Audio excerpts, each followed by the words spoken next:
Hello po guys, continuation po ng ginagawa kong bagong content na life lesson, life motivation, insights.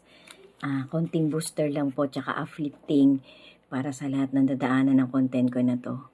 Para po kahit papaano makatulong ako, makapaghatid ako ng maliit na life lesson, life coach, motivation, na mag-a-uplift po, na magbibigay po ng maliit na booster para magkumapit pa po tayo sa faith na pinangahawakan natin dun sa nasa itaas, sa infinite God po nating lahat, sa infinite creator natin na magbibigay po ng tunay na buhay, tunay na happiness, eternal peace para sa lahat ng machochosen niya at ng kanyang bigatin son. Amen.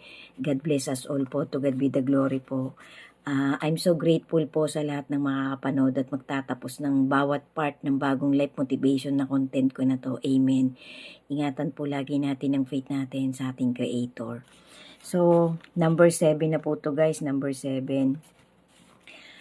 Gusto ko pong magbigay ng konting review sa mga content na nagawa ko tungkol dun sa what is written truly happen.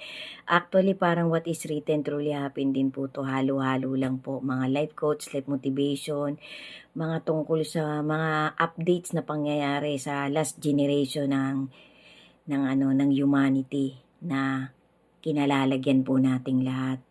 So, to God be the glory po talaga guys kasi nakikita-kita pa po tayo, nakakakita pa po tayo ng malinaw, nakakadinig pa tayo ng malinaw, kahit papaano kasama pa natin ang mga taong mahalaga sa buhay natin. Lagi po natin yung ipagpasalamat, maging being grateful po tayo lagi talaga sa ating Panginoon kasi pinanghahawakan pa po natin yung borrowed life na pinapahiram niya sa atin, sa bawat isa sa atin. Kasi we can never tell po kung hanggang kailan tayo malusog. Minsan nga po napakalusog mo ngayong month na to tapos o itong week na to tapos next week biglang bumaksak ang katawan mo. Kasi ang buhay po ng isang tao guys ay napakamahiwaga. Our life is full of mysteries. Our life is full of surprises. Hindi po natin alam, hindi po natin kayang arukin kung anong mga plano ng ating Creator sa bawat isa sa atin, pati po sa ating mga anak, sa ating mga mahal sa buhay. So, lagi po nating hilingin sa Panginoon na habang malakas pa tayo, habang nabubuhay pa po tayo, sabi nga po sa Ecclesiastes, sabi po ni Solomon, ang lahat ng mga bagay-bagay ay parang walang kabuluhan. Lahat ay lahat ay mayroong tamang panahon sa bawat kinauukulan. May panahon ng pag-iyak, may panahon ng pagtawa, may panahon ng pagtatanim, may panahon ng paggapas, may panahon ng pagluha, may panahon ng kasayahan, may panahon ng kalungkutan. So sabi po ng ating Creator, gawin na natin lahat ng kaya nating gawin ng mga kamay natin. Kasi walang pagtangis, walang pagtawa, walang pagluha, walang kasiyahan, walang pag-inom at pagkain sa libingan na ating pinaparoonan. So sabi po ng ating Creator, ang essence po nun, ang pagkaintindi ko po guys, gamitin nyo po yung inyong discretion kung if I am mistaken, correct me if I am wrong for what I intend to express to any people na makakakita, to any human being na madadaanan ng content ko. Ang tanging ginugol ko lang po, ang tanging ini-aim ko lang po kahit isa o 5 o 3 o 10 o 20 o 50 katao makakita ng content ko. Ayoko pong pilitin na laging ipakiusap na ganito na i-heart mo ko, i-like mo ko, ganyan. Pangit po yun guys. Basta ang hinihiling ko lang po talaga sa ating Creator, tuwing ako may content na makakaya ko pang ihatid, na makakaya pang gawin ng aking lakas, ng aking energy, ng strength ko, mai-upload ko po. Kahit papaano po makapag-uplift, makapagbigay ng maliit na booster sa aking kapwa-tao na sino mang masusundot ko yung puso't isip niya na tama to, kahit papaano may point siya. Yung parang ganun po ba yung magiging side comment? Kasi napakaganda po na lagi nating igol na makapagbigay tayo ng maliit na motivation sa kapwa-tao natin, maging kaibigan man natin to o o kahit sinong tao makapanood ng content mo. Alam mo, mamatay na ako bukas o sa makalawa, kahit papaano po, nandito na po sa internet ang aking mga video, sa mga content ko. Kahit papaano po, talagang pinagsisikapan ko po sa aking pagiging simpleng tao, simpleng human being.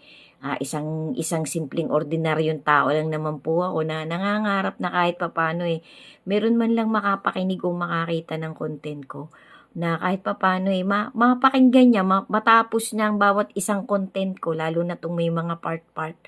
Kahit papaano meron akong maitawid sa kanyang maliit na pag-iisipan niya o kaya magpapabago ng konting. Halimbawa, yung isang taong to lalaking abandonado sa pamilya, lalaking marami ng ginagawang vices na hindi nagbabago, kahit papaano matakot siya, mauntog siya, mahipo ko yung kanyang spirit. Kasi kahit papaano po, pinipray ko po sa ating Panginoon na sana gabayan niya ako kapag gumagawa ako ng mga ganitong content. Amen.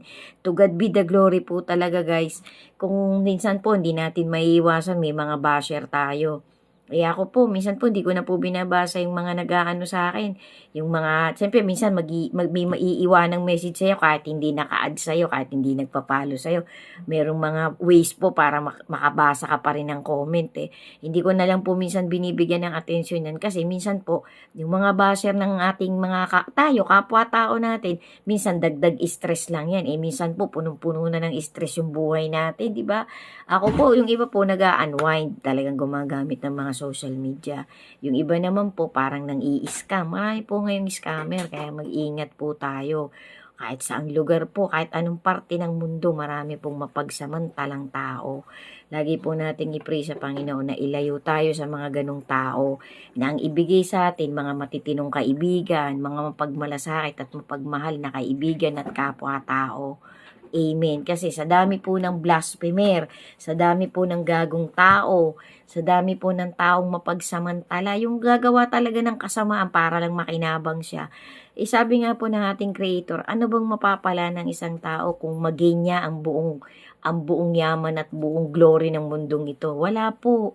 Kung ang kanya naman pong spirit, kung ang kanyang kaluluwa, in the long run, mapapahamak. So useless po. Useless po talaga, guys. Tama po ang sinabi ni Solomon. Habang nabubuhay tayo, gawin natin ang gusto natin. Ngayon, pakiisipin din po natin yung lahat ng ginugusto natin. Kasi sabi nga po, hindi lahat ng gusto mo ay makakabuti sa'yo. Hindi lahat ng dapat ay tama. Kasi malalim po, guys. Sabi po nung ate ko, pati po nung ibang taong may mga wisdom talaga. Madaling maging tao pero mahirap magpakatao. Di po ba? Parang ang lalim po kasi ang mga bagay-bagay po talaga ay may mga mystery.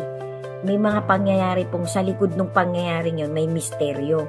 Hindi po natin kayang arukin, guys. Kasi ang bawat isa po sa atin ay binigyan lang ng Panginoon ng karampatang wisdom. Kahit anong talino mo pa, kahit anong genius mo pa. Minsan nga po, yung mga scientists nga po, ang facts nga po 10 to 15% o hanggang palagay na natin hanggang 20% pa lang ang natutuko sa nila by the land, by the atmosphere, by the universe, sa depth, sa pinakailalim ng dagat. 10 to 20 na po natin. Pero ang pagkahuli ko pong napanood sa mga Google na yan, sa mga internet, nasa 10% pa lang talaga yung natuklasan nila, yung nabigyan nila ng pangalan. Malapit na pong dumating ang ating Creator, ang bigatin sa niya. Nasa 10 to 20. 20 na natin, guys, ang natutuklasan ng humanity.